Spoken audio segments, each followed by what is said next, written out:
with the source sheets for today. So I decided we're going to do something a little bit different, and that is I'd like to talk a little bit about Sefirat Haomer.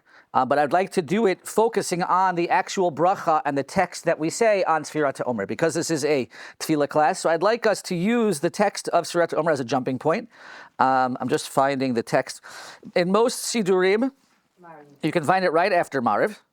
And many of us are familiar with the text, but yet I think there's a number of things to talk about that will also just be an opportunity to talk about Sefirat Haomer in general. Excuse me. Let me just find the text for myself, if I can find it. Maybe the siddur doesn't even have it. It should. In most siddurim, it should be right after Mariv. In this siddur, I don't know why they don't have it. Oh, here we go. It should be. Here it is, 242. 242. And mine is 242. Okay. If you have these ones, which is like basically a chumash, and then on the back is the davening, so it has it after Mariv of Motzei Shabbos. And if you have a regular weekday siddur, it should be in the right after the regular weekday Mariv. Right after the weekday Mariv, you should be able to find. If anyone needs, would we find it? Anyone needs help finding it? Here. Yes, here. In this one, if you have one of the larger Koren Sidurim, it would probably be right after Mariv, which I think is right over here. 242. Yeah, in this one it's 283. In this larger one it's 283. 283. Okay. Anyone else still need help finding it? You got it? You got it? Okay. Okay, so what I'd like to do is, again, there's a number of things to talk about, and we're going to come back to some of it. But one of the interesting things about Sefirat Haomer is that, just to even open up with, many of us are familiar only at Sefirat Haomer that there's an introductory paragraph that very often many shuls say called Hineni Muchan Mezuman. Okay, and not only is it something that many people say, right? Many shuls even sing it. Okay, now everyone, for most people, and we're gonna get to this a little bit later. The fact that we say this is not unique for many of us. This is very unique to Sefirat Haomer. All of a sudden, Sefirat Haomer. Now, what is Hineni Muchan Mezuman? Does anyone know what this paragraph is about? So it's actually a Kabbalistic paragraph that is about, basically, I am preparing myself to now do this mitzvah. And the truth is that in the world of Kabbalah and in Chassidus, this is a paragraph that's not unique to Sefirat Haomer. It's actually a paragraph that is said before you do almost any mitzvah. Okay, before you do the mitzvah of lulav, if you're of Hasidic origin and this is your minhag, then before you do the mitzvah of lulav, you stand and you say Hineni muchanu mezuman lekayim mitzvah, and therefore this is not unique to Sefirat Haomer. However, in I guess more of the modern Orthodox world, where we don't usually say this, for some strange reason, and I'm not really sure why, it has become standard to say it before Sefirat Haomer. Now, there's nothing wrong with saying this pasuk. If anything, what is it doing? It's giving us the opportunity to take 10, 15 seconds to prepare ourselves before we do the mitzvah Sefirat Haomer, which is a valuable thing, to prepare ourselves, to make sure we have the proper kavanah, make sure that we do make sure that we have the proper mindset. But it is interesting to note, and a number of poskim note this, that for some reason this has become the minhag in like across circles only by Sefirat Haomer, whereas if you say this paragraph, you should really say this before you do many mitzvot. Even Haggadot, in many Haggadahs, before you do the mitzvah of Dalet Kosot, they have this paragraph, Hineni Muchan Mezuman. Before you do benching, before you do many different mitzvot that has this paragraph, most of us do not have that minhag, in which case there's really no specific reason to say it before Sefirat Haomer either. However, it seems to be something that many shuls do. It's kind of, again, the song that they sing as a way of getting into the mode. So all I would just point out about this paragraph is that there's certainly no requirement to say this paragraph. That is for sure. If it is something that helps your kavanah and it helps you prepare yourself for the mitzvah, Matov v'manayim, we always encourage things that will help you prepare for the mitzvah, especially a mitzvah that is meaningful like Sefirat Haomer. Nevertheless, it's important to note that it isn't something that is in the standard text. For some reason, it's just here in all of the different Sidurim. But I haven't yet found a real reason why it necessarily should be said before Sefirat Haomer more than any other mitzvah. So I just wanted to to mention that because it is something that I think is, it's like a sociological phenomenon that for some reason this has become something that many shuls say, or many people say, even though they don't normally do that before other mitzvot. It says here, L'shem Yichud, da. Correct. This is deep. This is not just... So it is, correct. It is a mystical, and by the way, it's not just mystical, it's also somewhat controversial. Again, by controversial, I mean it's referring to certain Kabbalistic ideas that we don't really fully properly understand in terms of the unity of God. Not that God, that's not controversial, let me clarify. God being one is not controversial. I'm on camera here, I've changed that. Please don't use that as my main clip. It is not controversial to talk about the unity of God. But there are certain Kabbalistic ideas in this. Yes, it is deep. It is deep. But my only point here is that it is deep, but many of us don't say it before we do other mitzvot. Right? Yes. Some people do. I don't think most people do that I'm familiar with. Again, I think in the Hasidish world, I think it's more common. Even in the Haredi world, in the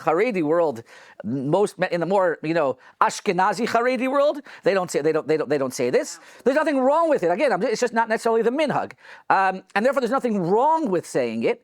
But it's just more in understand. Like some people think that I think some people might mistakenly think that this is part of the text.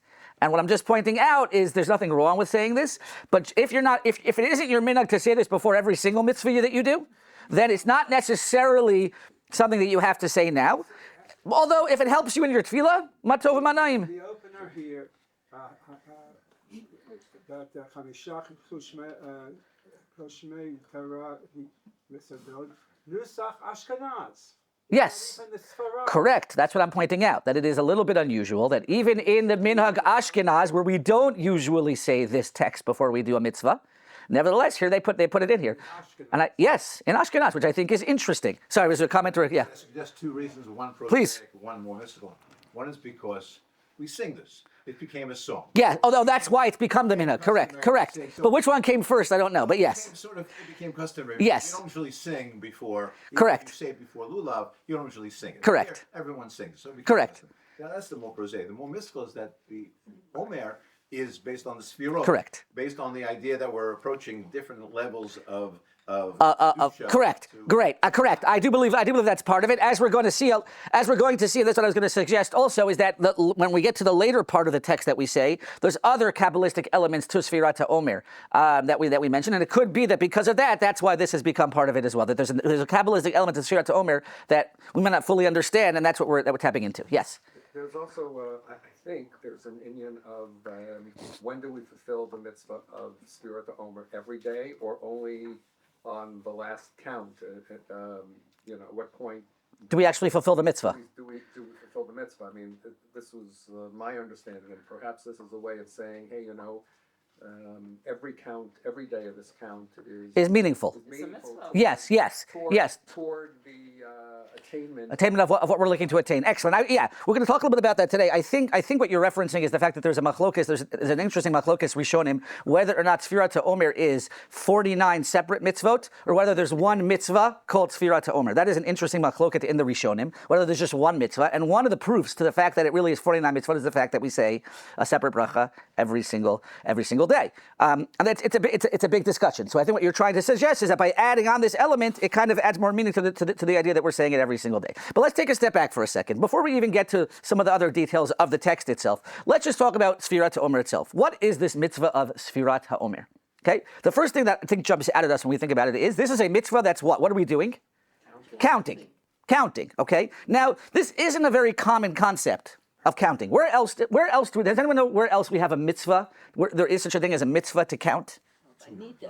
Good. Okay. One is by nida or specific by korbanot. When you're in a process, which is a similar idea, which is from when the woman is going from the process of tumah to tara. More accurately, actually, and this is just without getting all the details, but it's actually more relevant to the world of zava. Nowadays, nida and zava are considered. We don't know the difference between nida and zava, and therefore, for all cases of nida, we have something called V'safra, and she counts 7 days. Shiva nikiyim. She has to count 7 days. Okay. Where else do we have counting? So the Mitzorah has the same idea. He doesn't necessarily have to count every single day, but there is an idea of a process of 7 days. Where else do we have it on a communal level? Shiva. You mean Shiva, sitting Shiva. So I don't know if there's an actual mitzvah to count every single day. There's an idea of 7 days, but where else is there a mitzvah, a concept of we count? I'll give you another hint to it. It's not just a mitzvah of counting, it's a mitzvah of counting where there are it's a process of 7 sevens. Shemitah. Shemitah and Yovel. Shemitah and Yovel, there is actually a mitzvah. It's a communal mitzvah. It's a national mitzvah. And there the idea is that we are commanded to keep track of every 7 years. And then at the end of 7 times 7, you have 49. And then you have the process of Yovel, which is very similar to Sefirat Haomer. Okay? So here, one pattern we're seeing is that everything is going in sevens. Why sevens? Simple understanding seems to be that 7 represents creation. 7 represents a whole unit, okay? 7 days of creation, the 7 days of the week, which are connected, obviously. And the idea being that 7 represents a certain unit. And now if we look at the 2 models that we just mentioned, the 2 other models of counting, they represent very different types of counting. In the case of Nida, or in the case of someone who is going from Tumah to Tahara, what is the purpose of that counting? What is the person doing during that time thing? It is a process of anticipation, a process of trying to get from point A to move them to point B. Okay, right? Anticipation. The woman is looking forward to the time when she is TORAH. The Mitzorah, anyone who is in a state of Tumah, is counting in order to be able to get to beyond. Okay, what about Shemitah? When we count the process of 7 years or the 49 years, are we doing that in anticipation? Are we looking forward to right? Nothing wrong with the Shemitah year, but it's not like we're saying, I'm only in year 2 right now. I can't wait till I get to year 7. We're trying to keep track. What's the purpose of counting? The purpose of counting is to keep track, and even more so is to focus on where am I? It's a matter of groundedness and focus. Why? Because it's, one second. Because there's a practical element to it. Why do I need to know what year it is right now? Excellent. Halachot of Trumot and Masrot will depend on what year within the 7-year cycle we're talking about. And therefore, the counting isn't a counting of anticipation. The counting is more a sense of grounding yourself in where am I right now? What year am I at? What applies to me right now? Where am I? Obviously, I'm thinking about the future, but the focus isn't on the future. And so we have 2 different models of counting. One model of counting is a counting of anticipation, is a counting of moving towards something. Usually when you count something, you're counting, right? Think about it now. We're now in the time of year where my kids start talking about not Sefirat Haomer, but if you had any kids in Hebrew, what is it called? They call it, you ready for this? Sefirat HaGomer. What's Sefirat HaGomer? Sefirat HaGomer means how many more days do I have left until the end of school? That is the Sefirat HaGomer. That's Israeli humor. Correct. We're going to get to that as well. Correct. We get to that as well. So there's Sefirat HaOmer and Sefirat HaGomer. Okay, so you have days of anticipation. You have days where you're looking towards something. Okay, and then you have this model of not looking towards but focusing on now. And my question is going to be, what about Sefirat HaOmer? Is Sefirat HaOmer a counting of anticipation? Is Sefirat HaOmer a counting where we're looking to move towards something? Or is Sefirat HaOmer where we're trying to stay grounded and understand where we are in order to keep track? I think it's both. Excellent. Agreed. We're all in agreement. The answer is, Sefirat HaOmer, if we think about it, is both. Because Sefirat HaOmer is, and we're going to see this, we're going to bring this out hopefully in other ideas as well. When we think about it, Sefirat HaOmer on the one hand, and we're going to see this very clearly, is certainly a time of anticipation.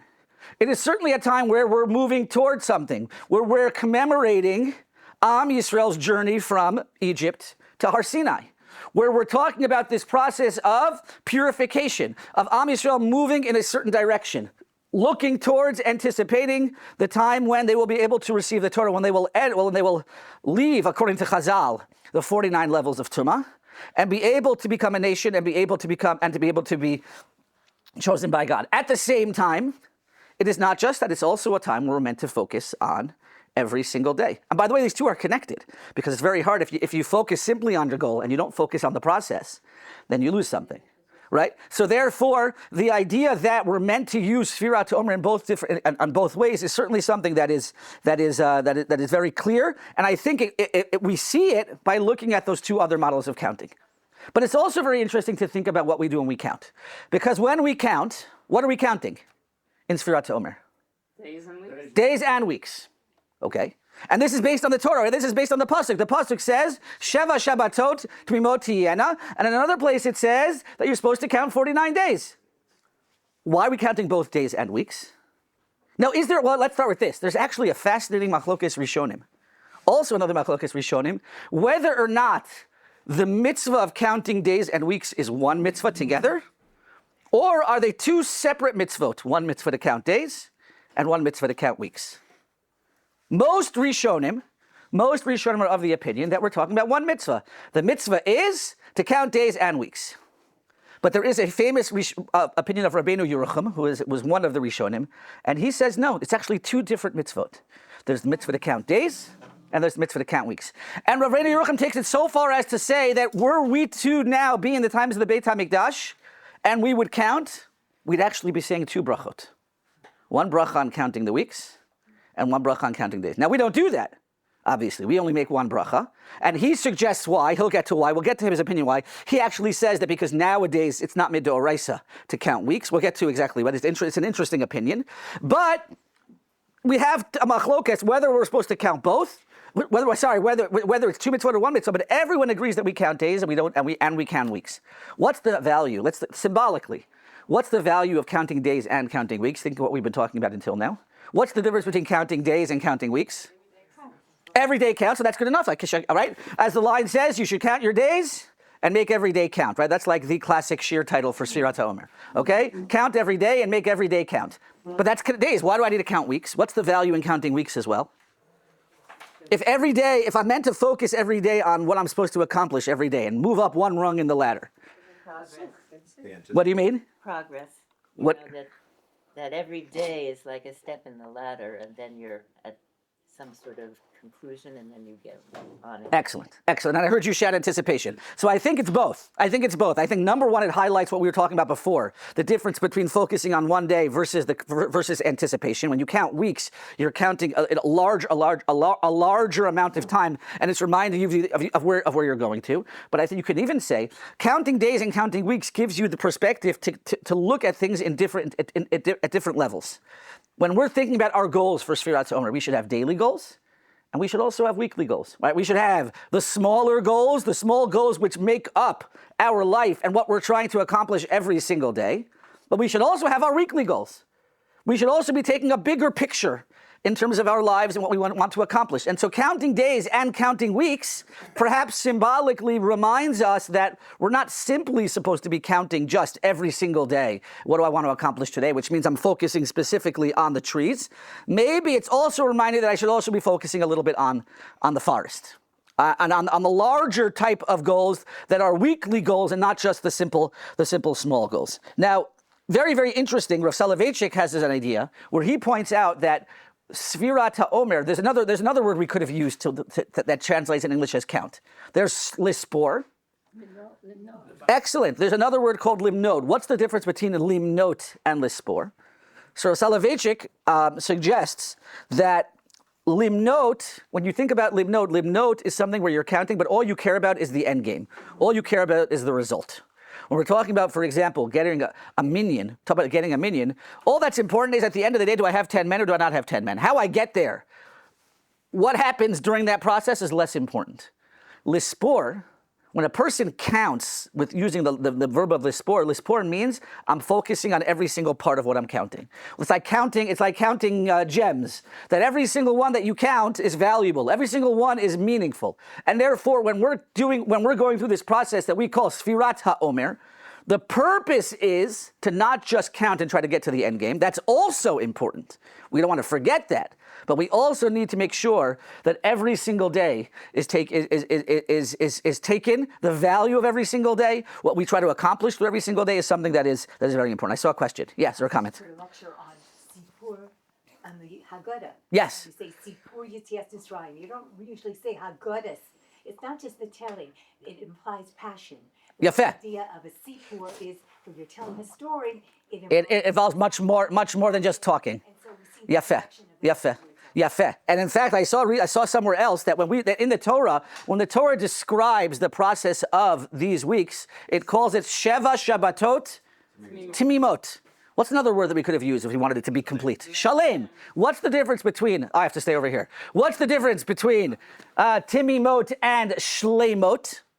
So I don't remember where I saw this, so forgive me for not quoting the person. But I remember the idea was suggested was that tamimot has more of a concept of tamim tiyeh im Hashem Elokecha, Torah Hashem tamima. There's a certain sense of not just completing it, but it's about how you do it. It's about the process of what you do during these weeks. That these weeks are meant to be weeks of significance, and therefore tamimot, that language is meant to evoke certain imagery within us that we're meant to use these weeks in a way where we're accomplishing and we're moving and not just going through the weeks. Yes. Isn't the Sefirat also connected to the Sefirot? Yes. Each We're going. week has got it, Correct. We're going to. and each day has got Correct. We're going to get to that as well. Meaning, when we talk about it, what are winning? Till now, we've just been talking about we're counting, but what are we counting, and why are we counting, and what are we trying to accomplish? Is a very, very good point. Yes.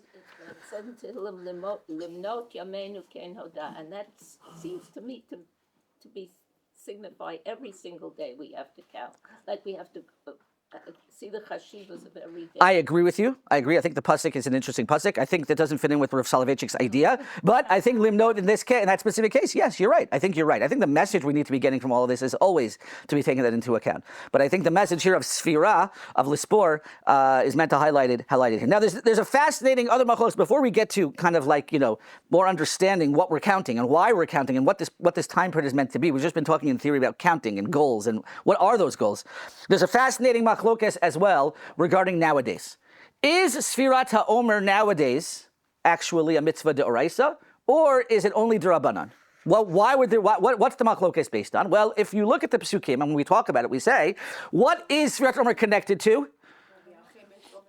At the Korban Omer. Now, nowadays we bring the Korban Omer. Unfortunately, we don't bring the Korban Omer. So the question becomes, how connected is Sefirat Haomer? The pasuk tells us, when you bring the Omer, you should count. Does that mean the counting is only connected to Sefirat Haomer? Or does that mean there's two separate mitzvot and they're usually tied, but if you don't have one, you can still do the other? So this is also a big machlokes rishonim. Okay, the Rambam appears to say, and the simple understanding of the Rambam is that he believes that even counting today is deoraisa. When we count today, we're counting deoraisa, even though there is no Korban Omer, nevertheless, there still is a mitzvah to count. Other Rishonim, Rashi, Tosfos, seem to indicate, and this is also based on a certain reading within the Gemara, that actually nowadays, everything we're doing is just what we call Zecher LeMikdash. It's only a mitzvah d'Rabbanan. That really, the only time that you count deoraisa is when there is a Korban Omer. Without the Korban Omer, there is no mitzvah d'oraisa. What we're doing is we're counting now d'Rabbanan in order to remember what was done, and hopefully again to remember how to do it. Be'ezrat Hashem b'meira b'yameinu, when the Beis Hamikdash comes back. The third opinion, which is a fascinating opinion, is the opinion of Rabbeinu Yerucham. Rabbeinu Yerucham actually says it depends. We mentioned before that there were two countings, and we noted that according to Rabbeinu Yerucham, he considers them to be two mitzvot. Says Rabbeinu Yerucham, counting weeks nowadays is only d'Rabbanan. Counting days is d'oraisa. So it's an in-between shita. He says when we count weeks, that's only d'Rabbanan. That's connected to the Omer. Counting days, that's not connected to the Omer, and that we need to do even today d'oraisa. A number of achronim point out something very, very fascinating. There are different minhagim how you count. Okay, I'm an Ashkenazic person. If you look at the Siddur, how do I count? I say the bracha, and then I say Hayom. Let's take an example where we're talking about days and weeks. Okay, so let's say today was day 8. I'll say Hayom Shmona Yamim Shehem Shavua Echad V'Yom Echad Ba'Omer LaOmer. We'll get to that also soon, hopefully soon. Okay. Sfardim count differently. How do Sfardim count? Sfardim insert the word Ba'Omer or LaOmer in the middle. They say, Hayom Shmona Yamim Ba'Omer or LaOmer Shehem Shavua Echad V'Yom Echad. Say some of the achronim. Where does that minhag come from? Maybe the minhag of the Sfardim is they're following Rabbeinu Yerucham. Because Rabbeinu Yerucham says, nowadays, only counting days is a mitzvah deoraisa, counting weeks is d'Rabbanan. And therefore, what do they say? They say, what's the main counting today? The counting of the days. So when should I insert the word ba'omer to show that this is the main mitzvah? In the middle, Hayom Shmona Yamim ba'omer.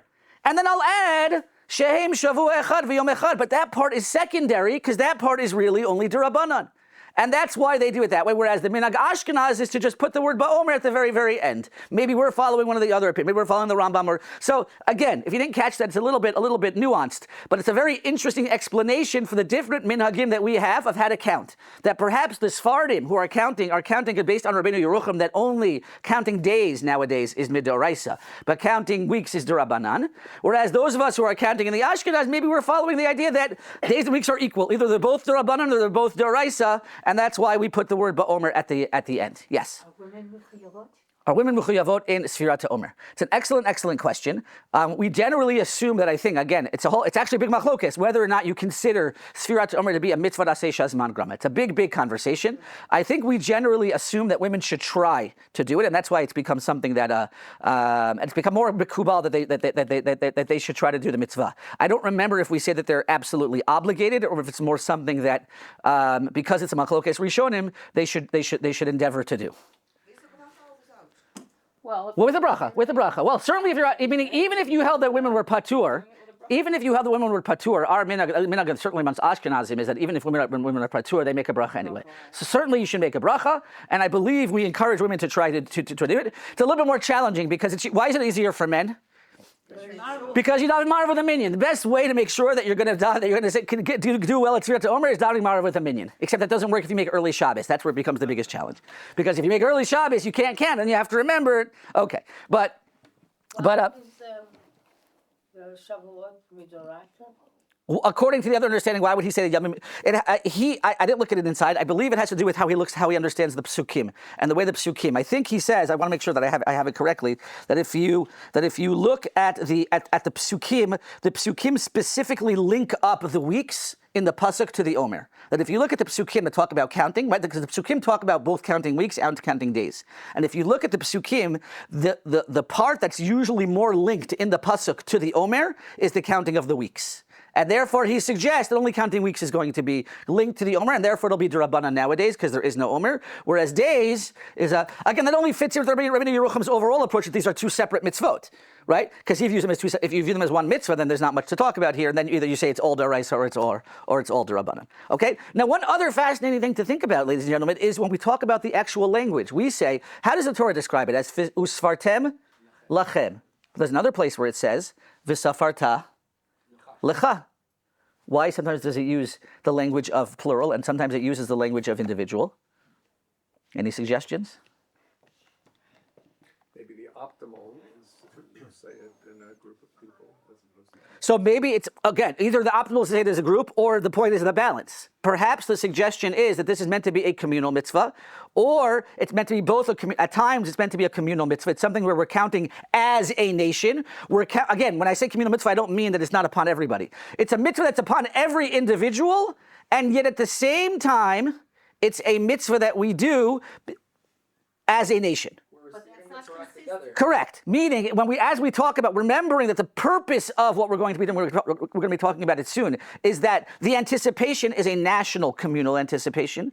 Although that doesn't mean that anticipation doesn't have an individualistic aspect to it. And therefore, perhaps what the Torah is highlighting is this is a communal counting, meaning we're doing it as a nation and as a community. We're commemorating a counting that was done as a community and as a nation. And yet at the same time, within that community, every single individual needs to go through that anticipation in a personal way and in his own unique way, right? Remember that when Am Yisrael received the Torah, this is something I remember hearing my father talk about many times. Am Yisrael received the Torah as a nation, but they also received the Torah as individuals. And how each person experienced Matan Torah is not just about how they experienced it as a nation, but it's also about how every single individual anticipated and dealt with and received the Torah in their own way. And therefore, while we're doing this as a nation, we're counting up as a nation. Every single one of us may be focusing on different things. Every single one of us may be highlighting different aspects of that anticipation. And therefore, the Torah specifically mentions both v'safarta lecha and usfartem lachem in order to highlight both aspects. Yes? But that's not consistent. Sorry, I got you right after that. Yes. What I was going to say is, in the prayers, most of our prayers, we say it as a nation. Absolutely correct. We've discussed that. We've discussed that before. The most of the prayers that we have, our text is generally done as a community. We've talked about tefillah b'tzibur, meaning we don't just daven as a community, we daven for the community. But nevertheless, that tefillah always enables the opportunity for individuals to pray to include their own personal tefillot. And so you have that balance inherently in all tefillah that we have. In all tefillah that we have, we're always thinking about the tzibur, and our focus should always be on the tzibur. But yet there's always the opportunity, as we talked about in Shomei Tefillah, in Elokai Nitzor, or in each individual bracha, to add in your own personal tefillah because we recognize the need for both. Sorry, yes.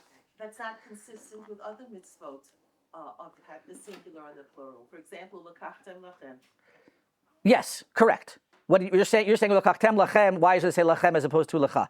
It's a, yes, correct. It's a very, very good question. I don't know why in every mitzvah they don't meaning where the Torah says lachem. Listen, lachem could also just mean you as a community, or it could mean all of you as individuals. Lachem itself can have a different type of meaning. For example, when we say l'kachtem lachem, I say you should all take this mitzvah. Am I saying you should do it as a community, or am I saying each of you should take it? I'm just talking to a lot of people at once. So even the word lachem can have different meanings.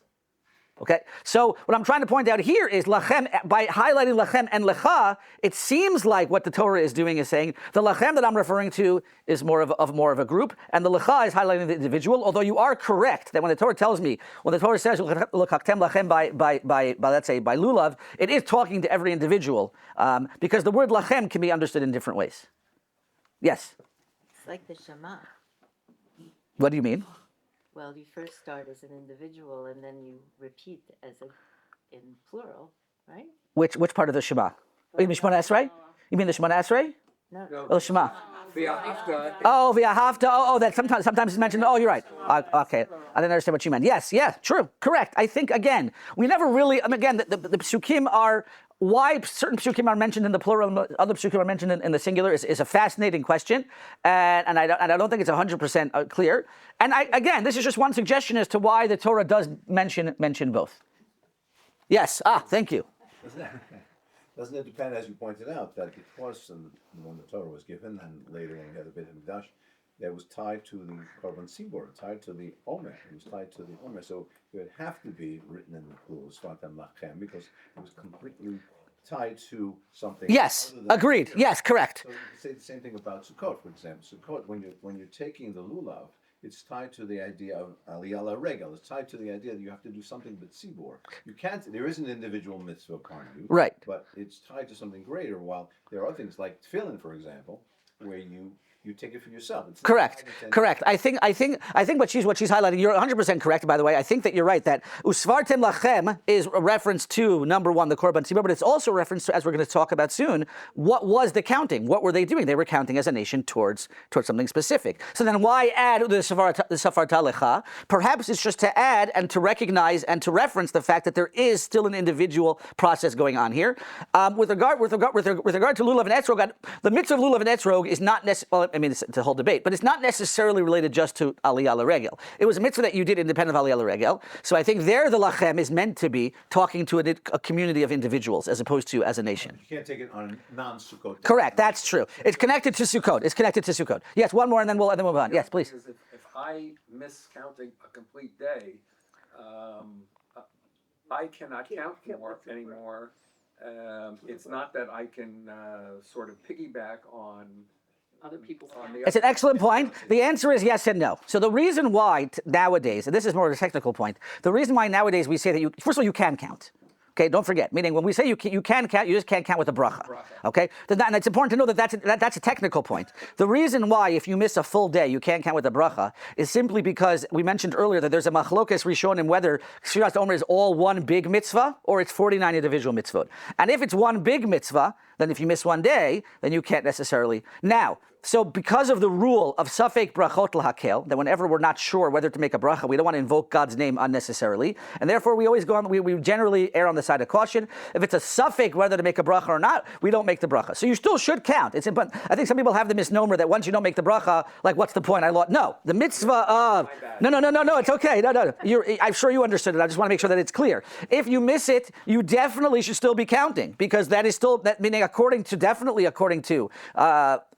one of the Rishonim, you're still getting a mitzvah every single time, and therefore you definitely should be counting. We just don't make the bracha out of respect for the fact that we don't want to say God's name in vain. But I would also add that there is a way that you can actually count, which is you can listen to your friend and make the bracha, say Amen, and then you continue to count. So there's still this communal aspect to it. Now let's just before we talk a little bit more about the text itself, what I wanted to also discuss was, again, we talked about counting, why we're counting, how we count, days, weeks, but what we haven't really discussed is what does the Torah want from this time? Meaning, if you look in the actual text, the Torah says count. It doesn't tell me why to count. What does it tell me? The Torah says, after this time you should count. From when until? When? Okay, right, until Shavuot. It doesn't say Shavuot. It doesn't necessarily say when Shavuot is. It says you should count 49 days. You should count 7... What? Chamishim Yom, right? That's a whole question, because Shavuot itself is day 50, but you're only counting 49. Does the Torah ever explain why I'm counting? No, it does. It says the crafty mincha chadasha. What? It says V'yikavta mincha chadasha. So it's connecting the counting to the korban. Does it say that's why I'm counting? The Torah never says, what am I doing? Why am I counting? The Torah says you should count. You're supposed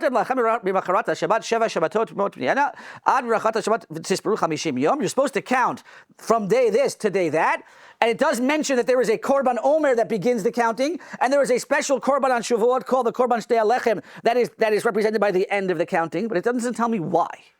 So the Mefarshim try to understand. Okay, 1 second. But the Torah doesn't say that. The Torah doesn't say you should connect Pesach and Shavuot. The Torah says you should count. So the question is, why? What does the Torah want us to do?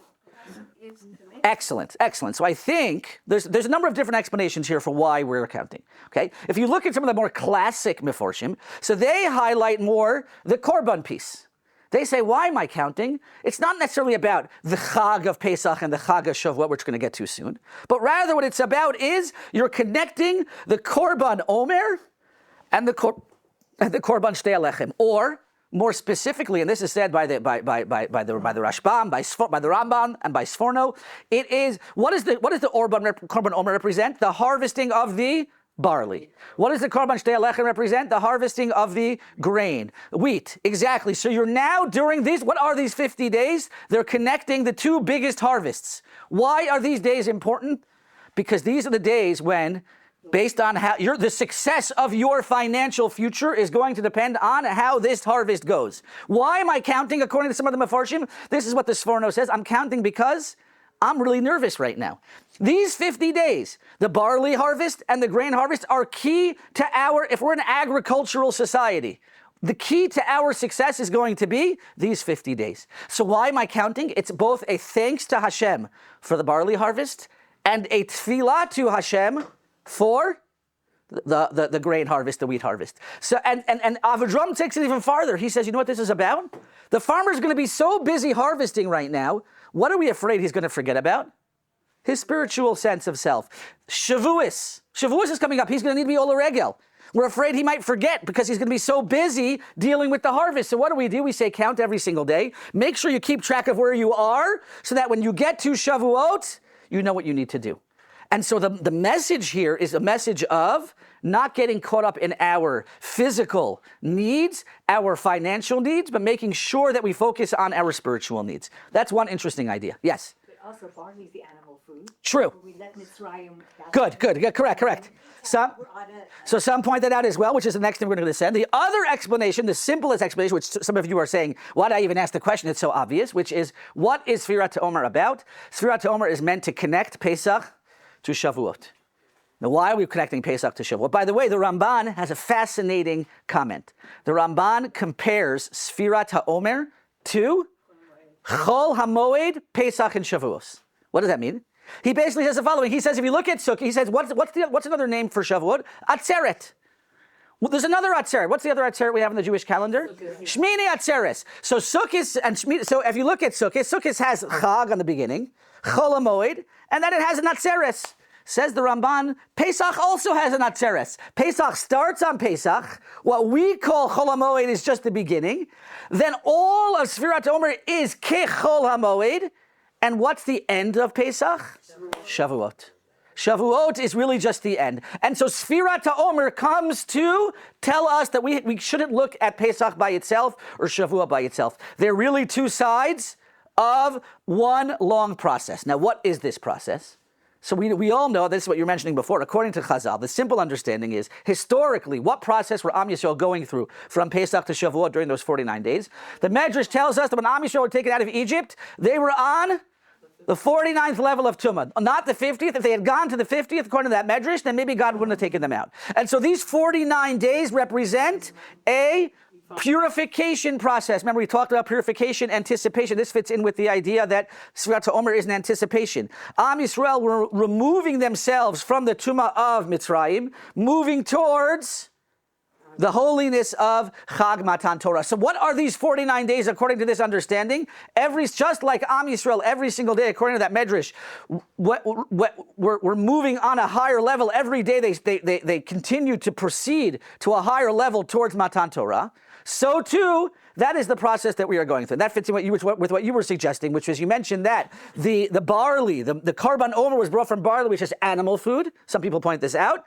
And the korban shtei halechem, which is brought from wheat, is human food. And perhaps that represents that when Am Yisrael were first taken out of Egypt, they were spiritually on the level of animals, in that they hadn't realized their potential as human beings. And that by the time they got to Shavuot, the korban of shtei halechem, which is human food, shows that they had proceeded from a level of similar to animals because they hadn't realized their potential to now realizing their potential as human beings. If that's the case, what are we going through on Shavuot? What are we meant to learn? What are we meant to be doing during Shavuot, during Sefirat Haomer, We also are meant to recreating that process. We're meant to be going through a personal process of purification.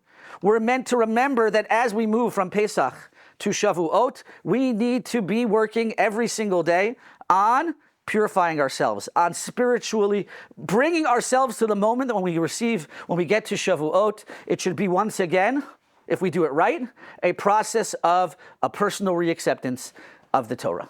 And by the way, this now connects, some of you have pointed this out, that when we talked about how many of you pointed out that the 49 days also correspond to certain Kabbalistic ideas of the 7 Sefirot. Now, I can't say I know much about the 7 Sefirot. I'm gonna admit I don't know much about. I can't say much intelligent anything. I can't say that much intelligent things about the 7 Sefirot, but we do know that there is a process of 7 times 7, which represents the 7 Sefirot, and that each day of Sefirat Haomer represents a different midah, or a different combination of midot. Now, those of you who are able to understand these things, then great. If you don't fully understand them and you're like me, what I take out of it is, nevertheless, the idea is that every single day we're meant to continue to grow. If you're able to tap into this and understand it on a develop, meaning there's tremendous value in viewing this in that way. There are books that go. I'm sure there are. No. I don't mean to minimize it. I'm sure there's. When I say that I don't understand it, I don't mean to say chas v'shalom that I think it's not true or that it's not meaningful. It's not a problem at all. No, it is, because it's talking with this siddur here. It's not it tells you everything. I agree. No. I'm not.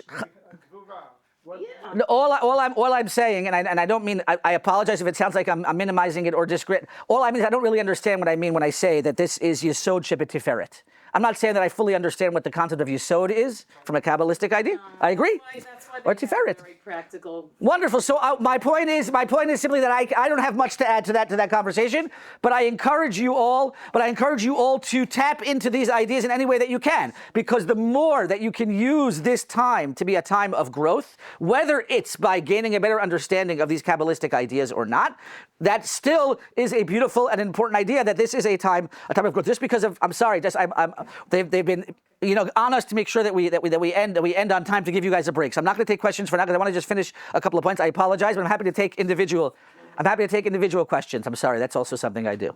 If I'm talking too fast, apologies. I do that when I get excited. But I wanted to just add a couple of more points that I think are important.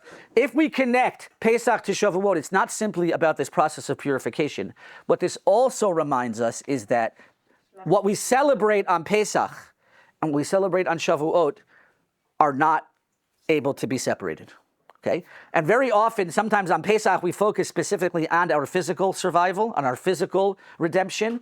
And Chazal are teaching us that You can't have your physical redemption without moving directly and connecting to your spiritual redemption. Just like HaKadosh Baruch Hu said to Moshe Rabbeinu at the burning bush, when I take you out, Tavdunoti Bahar Hazeh, the reason I'm taking you out is so that you will then come to serve me.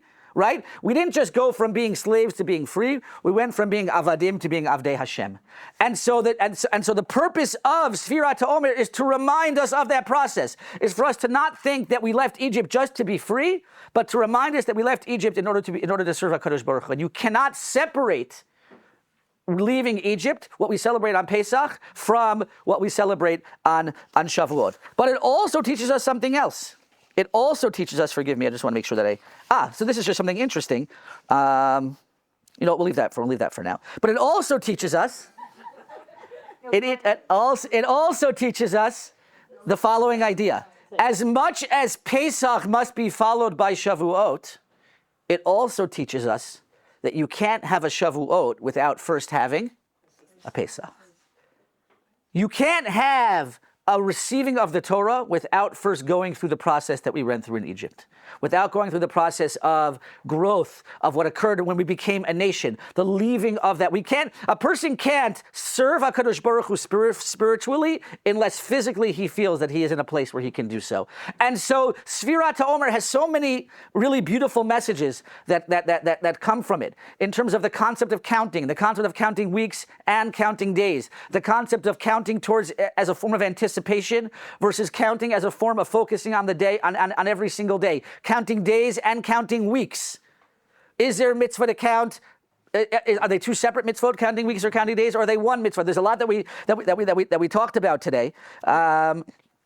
The difference between Lispor and Limnot, the connection between Pesach and Shavuot, whether it's between the Korban Pesach, the Korban that we bring on Pesach, or the Korban Omer, or the Korban that we bring on Shavuot, whether it's about reminding ourselves during a very materialistic time that we have to focus on our spiritual pursuits as well, or whether it's about remembering that we can't have a Pesach without a Shavuot, and we can't have a Shavuot without Pesach. These are all important themes that really just stem from this small mitzvah. It's a small mitzvah. It's a short mitzvah that we do. Not small. I don't mean small in terms of significance, but it's a short mitzvah that we do. And the one other point that I wanted to just add, it's very, very interesting that right after we count Sefirat Haomer, what do we say?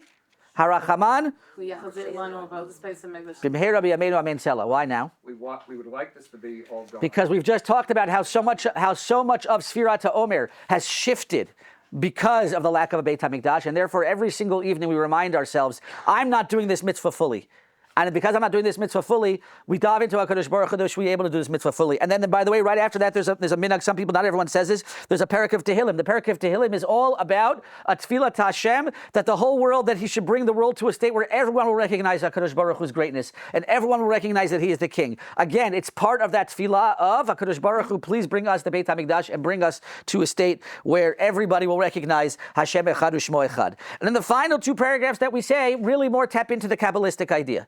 And again, I want to just stress, I was not minimizing the Kabbalistic idea. Chas v'shalom. It is more, the more that these, if these are what help you tap into this time period and make it more meaningful for us to focus, because in the end of the day, the point of this counting is to remind us every single day, every single day is important, and we're moving towards something great. And that's something that we have to remember within our lives always, but certainly during this period, we're counting every single day, we're building every single day, but we're also moving towards something great. Both the immediate future of Shavuot, and of course, what we hope as a nation, moving towards something even greater. Wishing everybody a wonderful, wonderful week.